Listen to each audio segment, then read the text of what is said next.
This is He Knows the Sport, bringing you that heat and that fire. All right, guys. Danny Garcia is what I call a fighter that's overreaching. There's a reason why they call him Cherry Garcia. When you sit there and you make outlandish remarks to the disdain or to the vitriol of you being angered at the fact that you are the welterweight that you have become, which is a Cherry Garcia. You haven't been able to show us at the welterweight division that you are at the top. What you've shown us is that you've lost to a Keith Thurman. And Keith Thurman is not even one of the best welterweights. He's what we would call a fighter who didn't maximize his full potential. Now, at the time that he beat you, he was unquestionably the most decorated welterweight. But being the most decorated welterweight doesn't necessarily make you the best welterweight. Shawn Porter, a fighter who, although he has a work output or a work rate that is insane, he's not effective. He's ineffective in his aggression style. This guy was able to beat you to a decision. So what we saw is, like I said, second-tier welterweights fighting each other. And even in the second-tier variation of the welterweights, you've proven yourself to be the weakest link. Now you're telling the boxing world that if you don't get the Manny Pacquiao fight, you're moving up to 154. If Errol Spence gets the Manny Pacquiao fight before you are moving to 154. Here's the problem with that, Danny Garcia. You're not moving to 154. Because to move to 154 means that you have to deal with the likes of a Jarrett Hurd. It means that you have to deal with the likes of a Jermell Charlo. And when I say Jarrett Hurd, I'm talking about a Jarrett Hurd level type of fighter. Deal with the likes of a Tony Harrison. Deal with the likes of, let's see, because there's some good 154 pounders out there. Errol. These are the likes of the fighters that you are going to have to deal with. A Brian Castano. These levels of these types of fighters. Now, let's look at you, Danny Garcia. Are you even legitimately a 147 pounder? And my answer to that is emphatically no. You are an overblown 140 pounder, masquerading as 147. Because where has been your best exploits in boxing? It's been at the 140 pound division. Where have you done your best work? At the 140 pound division. When you got to 147, the only people that you've looking good against is people like Adrian Granados. Heck, let's not even talk about 147. Mauricio Herrera was robbed in Puerto Rico by you.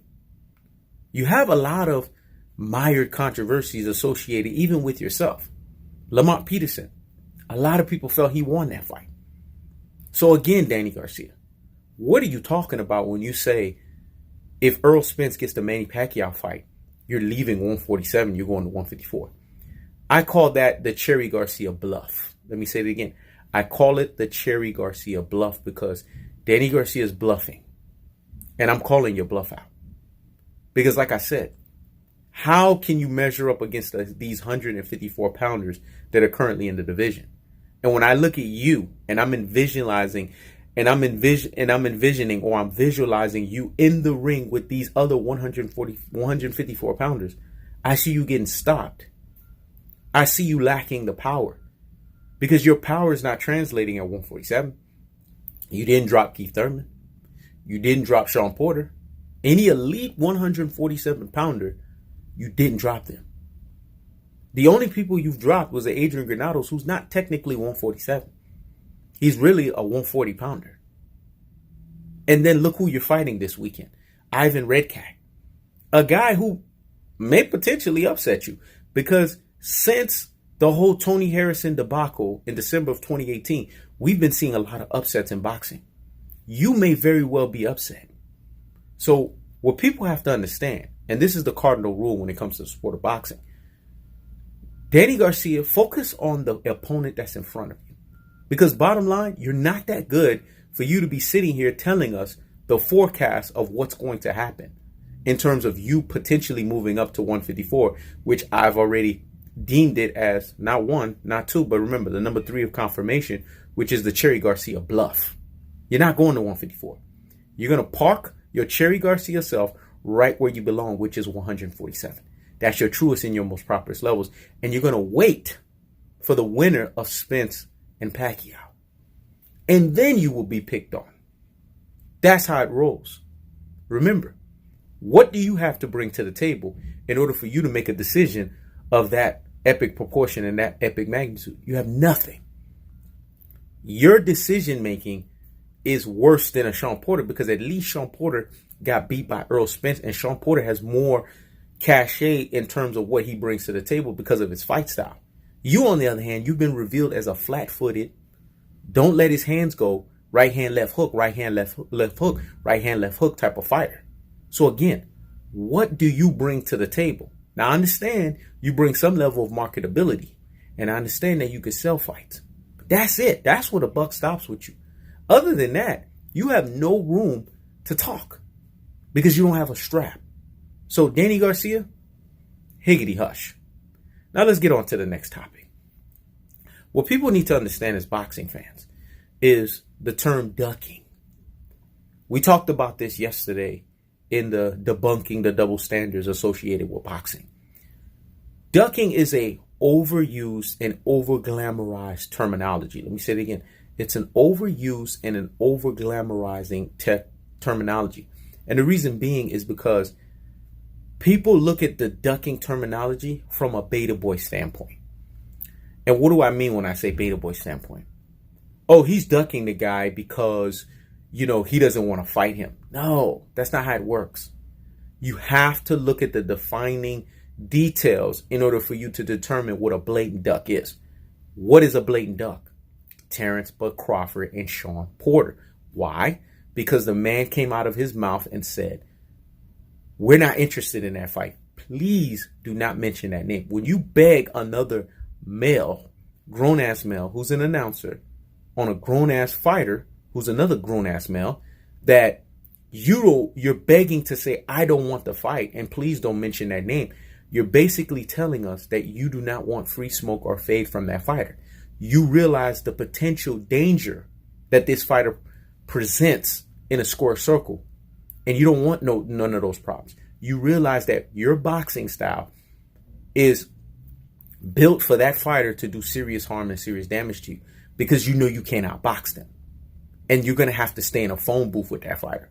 You realize those things, and you realize that this fighter right here, because of his work rate, although it's ineffective as you know what, he's still going to make sure that you're left battered and bruised, and you don't want those kind of problems. That's what a duck is.